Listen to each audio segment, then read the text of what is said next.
All right, let me bring up the right screen.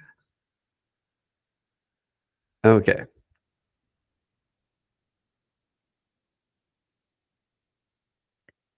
So yeah, Mindshift Mechanics, name of the course and everything. And the name is important because the most valuable tool that you're going to have in the future is yourself. That's what's going to differentiate you. And this is providing you mechanics, steps, and playbooks so that you can help yourself be the person who's going to stand out the most in the future, but also work with agents in the right way so that you're not duplicating what everyone else is doing, and you're not you're not offshoring your mind on into like AI agents who are doing all the thinking for you, which then, what's the point of you doing anything at that point? uh, the course exists for a few reasons. One is, actually, as I was building GigaBrain, the product was becoming so expansive. I thought I could probably build a course just around teaching how to use this tool itself. I didn't want to do that though, because I don't know, I didn't want to build a course around a tool like that. So I had plans to make something more expansive and more generalizable, bigger than just the tool. And that's what I was going to go forward with. Hi, Skip. Welcome. Oh, oh, okay. He'll probably come back. Uh, And as I was doing the planning for that, I was leveraging Charlie in GigaBrain, and he was pulling together a bunch of these other things that I have been working on the side in like the theoretical territory, ideas that I have, some concepts. And I realized, or he made me realize, that I can pull all those threads together and make a much more solid course for people. And I think do something that's even more helpful on a level that I don't think anyone else is really doing. There's going to be practical stuff. You will have things that you can take away as assets and like things that are very practical, but it's also hitting on a philosophical level that it's very important, I believe, to be reaching out on that level, because that is what is going to be applicable no matter how the technologies change. So that's a brief history lesson.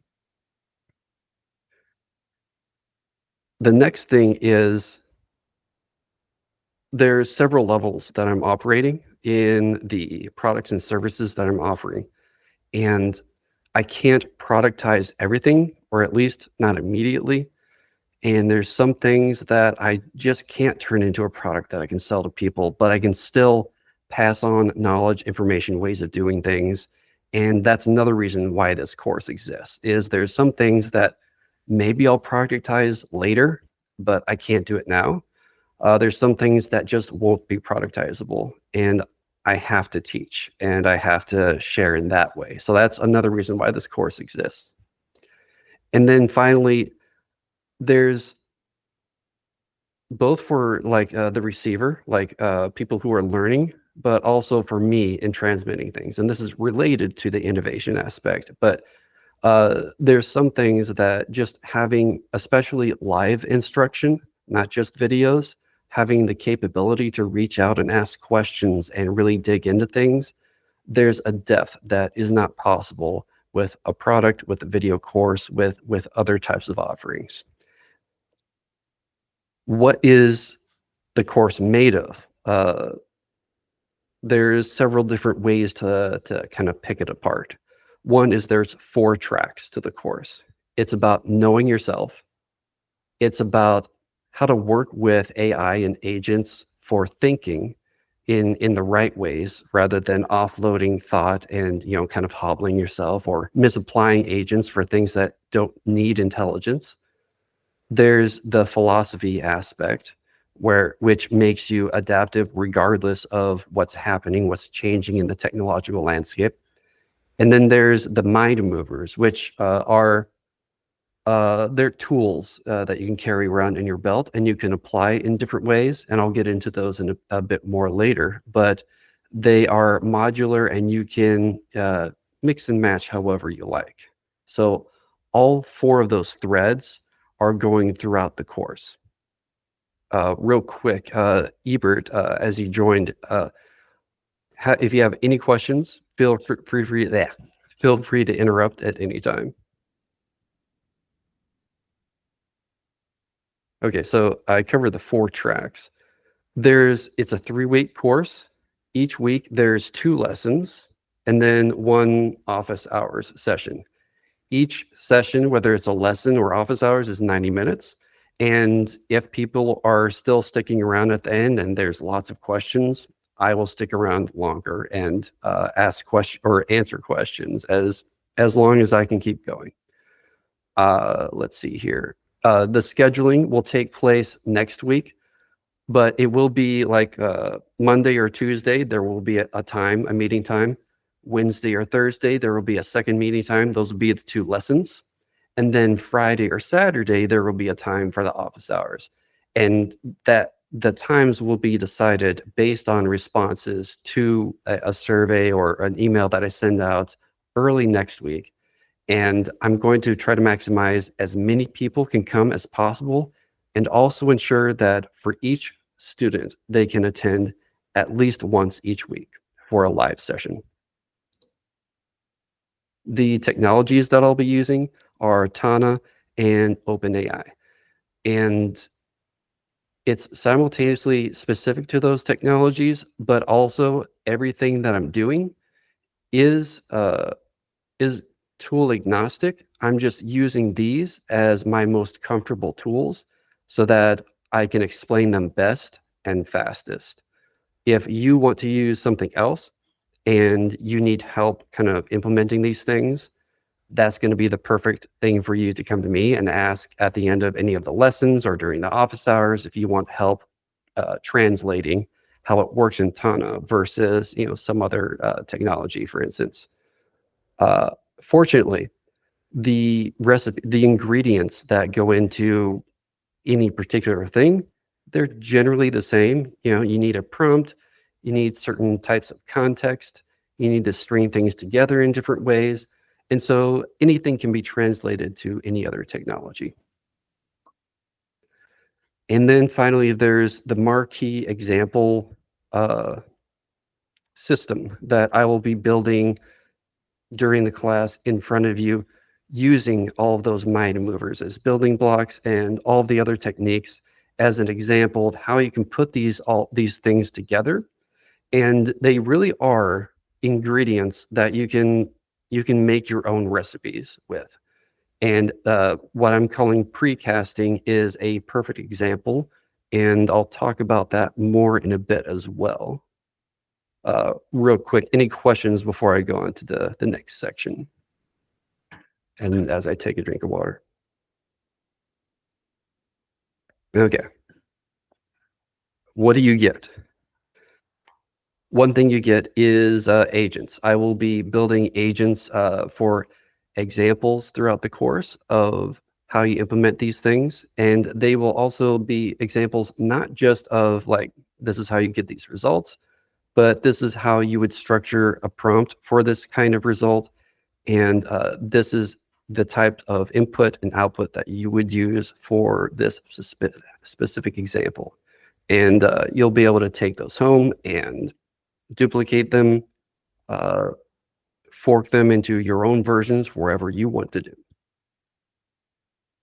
You'll also have a cognitive profile.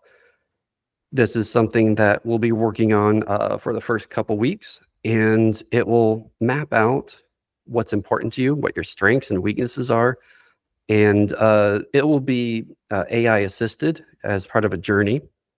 And you will come out, at the end of that with an understanding of what fits with you so that you can make better decisions, informed decisions more confidently in the future about what technologies to pursue, how to pursue them, and what kind of information and knowledge and awareness you need to be chasing after, and which you can kind of, leave to the side. There's the cognitive playbook, which it's not literally a playbook, but it gives you all of those recipes that I spoke about, and common applications, and all the explanations of how they fit together and how to use them. Uh, the precasting build, again, yeah, I'll talk more about that in a bit, but that it's a deep example of how you put all the things together. And each week we will take one, or each lesson actually take one more step in toward having that complete build out.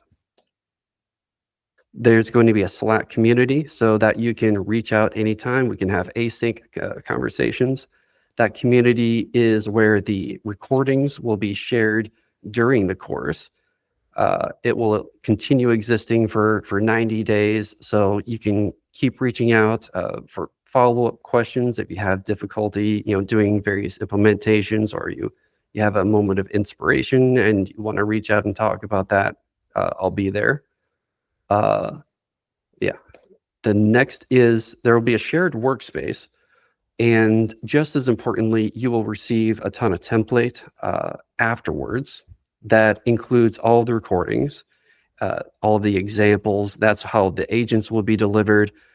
All of the important material from the course will be there, accessible for you to have forever. And I will be providing my expertise in helping you put together your cognitive operations stack. This is something, the particular technologies are going to be evolving over time. So the specific tech stack per se that you're going to have at any point in time is not the most important thing. It's the uh, heuristics that you develop, and it's the understanding of the gaps you need to fill and the strengths that you want to make even stronger, and the areas that you feel like you can ignore. And so in the immediate term, you will have, and we will work on finding, what would be the ideal kind of setup right now, but always with a view to the future and being adaptable. And then finally, since OpenAI should be releasing ChatGPT 5 very soon, I will be giving my first views and inputs and how I think the new technology can be best leveraged in this context during the course, because I assume it's going to be released during the course. If it doesn't happen, well, then I guess that won't happen. But if it is released during the course, I will be providing that as well. Yeah, actually, that's a great point. Because OpenAI, even when they don't release a big major release, when it's been a while, they always they dangle something out, like the GPT agents last week. So yeah, there will be things for me to give my opinions on in the moment during the course, one way or another. Okay. So the next things that I had on my agenda is to walk through the lesson plan, and then if there's time, which it looks like there probably will be, uh, go into at least some of the I forget what I called them, the mind movers there. Okay. So yeah, there's 6 lessons, 2 lessons per week. And like I said earlier, there's several different tracks, and we're progressing on all of them at kind of different speeds, but every class, every lesson, there is some progress in each of the tracks. And it starts off really basic. There's you start with the cognitive profile. You're going to get started on that. The gather and connect is, really basic talking points about how to gather information, and really setting the groundwork for the precasting build. Because uh, really quickly, precasting is basically it's making predictions, but the important point is not trying to predict the future. You're making predictions, but that is a means to an end. That's not the end. You're making those predictions to test your models of reality, and to be able to make updates in real time, rather than just predicting the future and then, oops, I'm wrong or right. You're able to update your understanding of the world, and it all starts with gathering information, making the connections, and then going from there.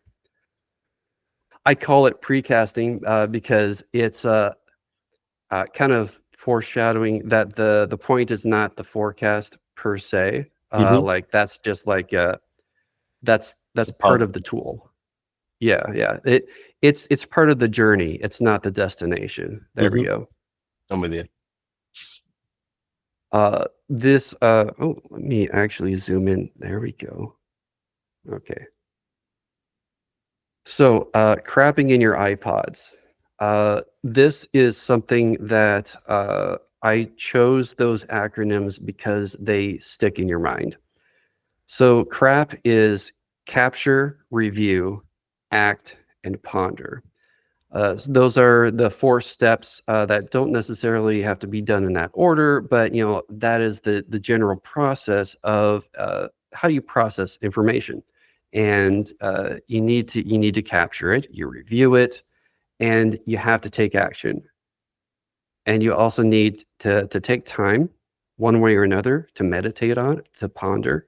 And this is one of the ways to stand out from AI or people who rely too heavily on AI to think and do things for them, because AI can be really good at doing one or maybe 2 of those things, but it can't do all 4 of them, not all at the same time or not over an extended period. AI is really good at targeted things over short bursts, but it can't spread too deep or too broad, at least not yet. And so, yeah, make sure that you're fulfilling all of those. You're not just blindly taking action. You're not just collecting a bunch of stuff. You're reviewing it. You're taking action based on those connections that you're making between all of your information, and then all of that, so all that stuff that you're doing it in your iPods, which is it stands for input, process, output, destination. Those are your engines. So every engine has something that you're inputting, you're processing it somehow. There's an output, usually desired outputs, but there could be other outputs. But one way or another, you have outputs that are going somewhere. That somewhere could be where it started, but it's going somewhere. You have to make that decision. And so if every time you're capturing or reviewing or taking actions, or you're thinking about your information, your knowledge, and it's happening in one of those systems, that's a good thing, because then you are systematizing the way that you think, which means that some things you can offload to AI, and you need to be careful about which things you offload to AI processing and which things you are going to be doing. And that's one of the purposes of this course, but it has to be possible to do that in the first place. And so that's really what all, lesson 1 is about. Lesson 2, this tech progressions, that is basically the usability escalator. We are all startups now. That's a thesis that I've been developing, and one of the things that Charlie tied into this course and brought my attention. The short story is, we're not all literally going to become startups, but everyone, whether and when I'm saying everyone, it's could be individual people, but it's also like huge corporations. Whatever entity is going to have to become more like a startup, much more like a startup, and that has a lot of repercussions on how people need to act and what the macro environment is going to be. That, combined with the now accelerated technological advancement and progressions, leads to a very different environment that we're acting in. And then let me actually focus on the precasting build from here on out, and then we can dive into the other things if you have questions. But precasting, we talked about gathering and connecting. Then you need to find the patterns, and then you develop theses or assumptions, is what I call them in the actual uh, activity itself.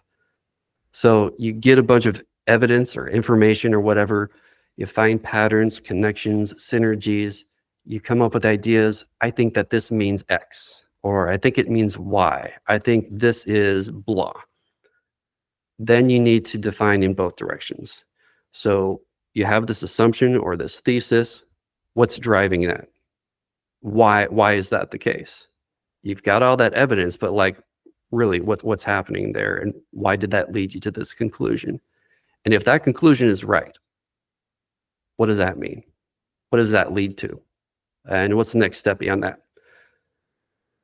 And then once you have all of that, you can pick out what kind of indicators are important. Like what's going to tell you if you're on track each month or each year. And there's also going to be certain events, some that you can plan for and some are unplanned. And when one of those events happens, that will give you information about whether your prediction was right or wrong. And then, let's say your prediction was wrong. How was it wrong? Why was it wrong? Was it wrong at the prediction level? Was it wrong at the way in the data gathering level because you weren't looking at the right things? Who knows? Then we get really complex, which with branching paths, with Bayesian priors. You don't need to be super technical, and you don't need to understand all of the models behind these things. I'm going to explain right now. I'm kind of rushing through it. I'll explain it in simple terms and actionable terms, because what matters is not the high theory behind things. What really matters is the results and you being able to take the actions that lead you on that path. And then, in the final lesson, we wrap everything up. We're kind of looking into the future. Given the context of everything we've done, what does the future look like? We combine everything that we've done in the precasting build. We've got your full playbook ready, and we're ready to take on the world at that point. I encourage experimentation and trying things out. And if you already have something, that would be great, actually. Okay. Kind of you can hit the ground running. We're going to go through these stages, and so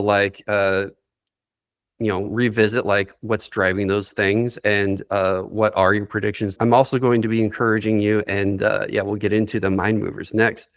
This precasting. This is just one example of how you can put all of the ingredients together into a complex model. And leveraging agents, you should be able to actually make it relatively simple for you to execute on a regular basis. But it can be a lot of complexity under the surface. But I'm going to encourage all students to using these mind movers, or you can even come up with your own mind movers, but combine them in interesting ways to come up with your own version of precasting. It's not a requirement. There's already going to be a lot happening in this 3-week course, but if you have the idea and the inspiration, totally, yes. There's several aspects. So one is like on a practical level, like what is the most efficient and what is the most valuable way to go about doing things? And then also another, and this is why you speaking gave me a chance to think.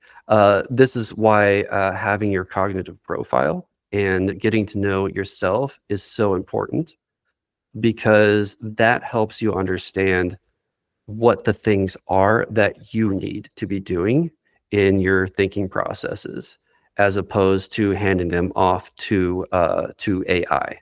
Because thinking can be a lot like a zip file, where there's certain types of thoughts that you can zip and unzip. It's going to be the same type of thing Typically, it might take a lot of effort to do that kind of thought, but it's not unique thought to you. It's not your strength area. It's not where you are going to have an outsized impact in the end product, for instance. But other things where that would be your place to shine, then you need to be leading the charge, and you need to be dedicating those minutes and those hours thinking. But the other things, if you can farm that out to AI, then that gives you more time for you to dedicate in your special area for applying your particular brand of thinking. That then, if you're able to maximize that over time, you get compounding benefits. And so, yeah, in that respect, like, there's no generic right answer for things like that, but there's definitely right answers for you. And understanding yourself then helps you know what those areas need to be. And then leveraging things like the mind movers, you can use those either for yourself or for the AI, but you've already understood yourself and what your superpowers are, basically. And then you know when you want to use the binary collapse, for instance, with the agents, and when you want to use the linear cascade on something that you're doing for yourself. These things can be applied to either or. Uh, any other questions before I jump into the mind movers? Okay. Okay.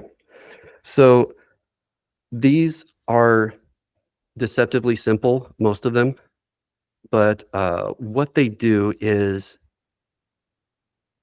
they give a certain amount of focus and clarity, and they force a certain type of thinking, a certain type of focus. For instance, the beginner brain, it forces you or the AI to cast aside a lot of the expertise-laden assumptions about whatever problem you're working on. Like, explain it to me like I'm a 5-year-old. You can't bring in all of the jargon and all the stuff that comes just bundled with all sorts of assumptions, and then you strip away all those assumptions, and suddenly you realize there's a unique opportunity here that I would have never considered otherwise. That's one. Binary collapse is you reduce something down to a simple yes/no decision. For instance, uh, is X good or bad? Is this thing blue or red? Even though you'd normally think it's green, like, you're forcing yourself. For some reason, blue versus red is a meaningful binary, and it's not necessarily about being right. It's about reducing the complexity to perhaps a ridiculous degree, but it simplifies so that you can take action and keep moving forward. Focus blinders, the stepwise logic, that's making sure that you don't jump from, step A to step Z and thinking that, well, you obviously got it right.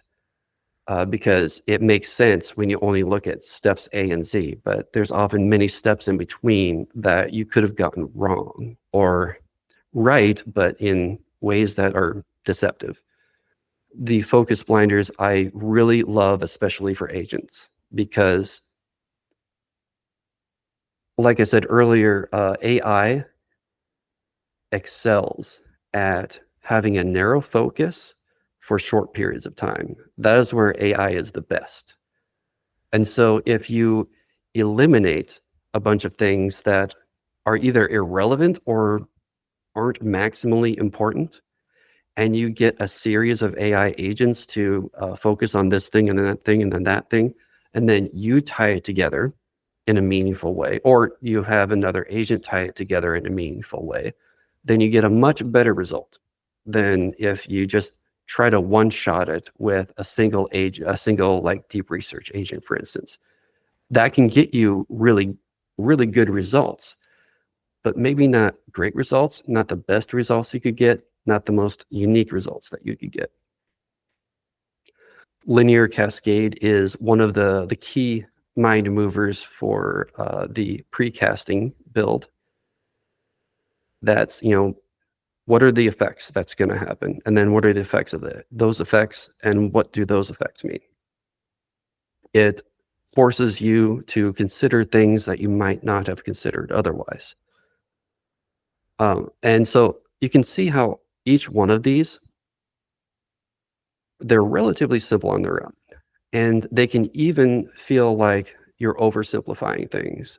For instance, the univariate lens, like you reduce, there's like a dozen different variables that are meaningful to this thing that you're looking at, but you choose to only look at one. That's in general like very bad advice, as like having a worldview, for instance, or trying to understand anything, because everything is multivariate. But the purpose of that is not to give you a more complete understanding on its own. It's forcing you to focus in a very particular way. And then you do that several times and you take all these different perspectives. And so a lot of these are breaking things down into very small parts. And when you do that, it's beneficial for you. Sometimes it gets you out of analysis paralysis, or it gets you to focus only on what's important. Whereas you might be thinking everything's important, so then you don't focus on anything. These things are very, very powerful when you apply them thoughtfully to agents, because AI is very interesting. AI is it has become very intelligent, uh, but it can have a tendency to get distracted, or it can try to anticipate what you want. And so you need to set up barriers so that it doesn't try to please you too much and go too far and give you things that are not helpful in the end, or try to make fuzzy boundaries and pretend that they're clear, all sorts of things. Uh, and when you clarify all of these things and you're able to apply them in the correct scenarios, then that gives you amplified power in your thought. And when you're able to scale your thought using agents, then that's amplification of that amplified power. Um, yeah, I'll cover two more of these that are really interesting. The limits as magnets and probing extremes are very related. Um, the probing extremes is like, it's very easy to overlook possibilities. Because 99% of the time, of course, the thing that is going to happen is within that 99th percentile. So why would you consider that 1%? But 1% things do happen, for one thing. Also, considering the things at either edge of an extreme often uncovers things that are in reality part of the very frequent portion of what's going to happen, but you otherwise wouldn't have seen it. You wouldn't have noticed it because it's kind of hidden in the experience somehow. Limits as magnets, both in mathematics and in practical life, there's two ways that limits work. One is, of course, like if this is the limit right here, yeah, you can see me. Okay. You can't go any further than this. Okay. But also, like a mathematical limit, then all possible numbers that lead to here, there's a bunch that here, but then there's an infinity from here that is just a rounding error. So there's effectively, it acts as a magnet as well. And you see that in real life in like speed limits. Uh, how fast do most people drive? I mean, just a couple miles per hour under whatever's going to get them a ticket, whatever the effective speed limit is. So if you look at things and you assume limits are not just, you can't go any further, but also they are magnets for activity. That's another lens to look at things. It's not just that you're seeing different things. It is that, but it's also that it sharpens your mind. And again, like when you pair that with understanding yourself and understanding how AI thinks, and how the world is transitioning and making changes, that is the power, because it's becoming easier and easier to miss things, because everything is moving so fast and because we get more and more information. That is really the high level of all of the things. And then from there, it's the details of what does all this theory mean, and how do I apply these, and how do I learn about myself. That is really the core of this course. And then you get all of the assets of the profile and the agents and the working together on your systems that you're building. That is the value of the course. I think I just had an aha moment. I've been making a distinction lately between semantics and meaning, because I see most people using them interchangeably. They're not the same thing. Semantics is basically kind of definitions. That is like when you have AI create like a RAG model, and it's assigning in this hypervariate space and relationships of meaning. It's not really meaning. It's using the definitions of words as they are typically applied alone or in combination.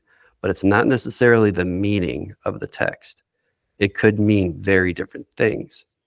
And why would things mean different things? Well, one way that would mean different things is it depends on the person.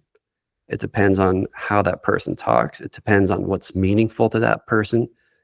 So here we come back to the Mindshift mechanics, because that again is what does something mean to you? Whatever the semantics are, what does it mean to you? And that is what you need to communicate at the end of the day to the AI.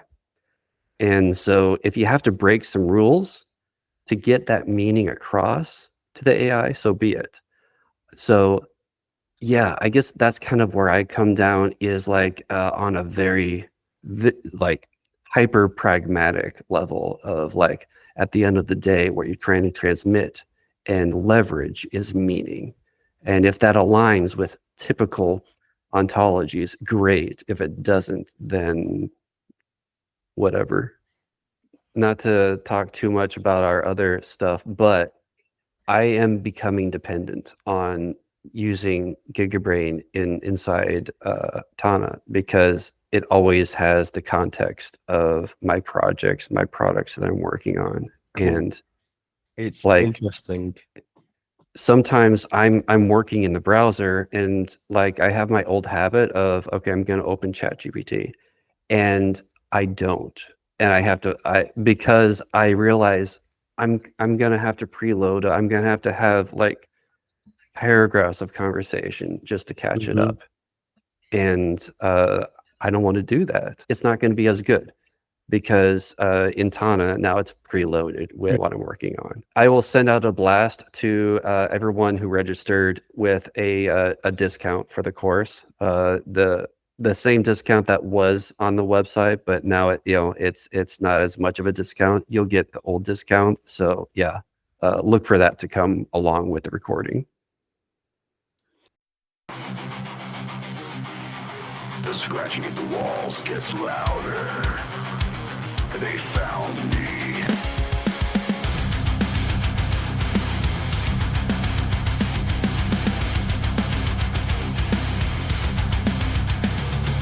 Locked in inside, I check the time, can't make a sound. They're all around, my hands shake as the windows break. Blood runs cold, they're getting bold. These walls won't protect me anymore. I hear them scratching at my door. The barricade won't last the night. I've got to run, I've got to fight. I've got to fight. I can't stay, I can't stay. The walls are giving way. My shelter turns into my cage. Got to find a way, got to find a way, before they make me just like them.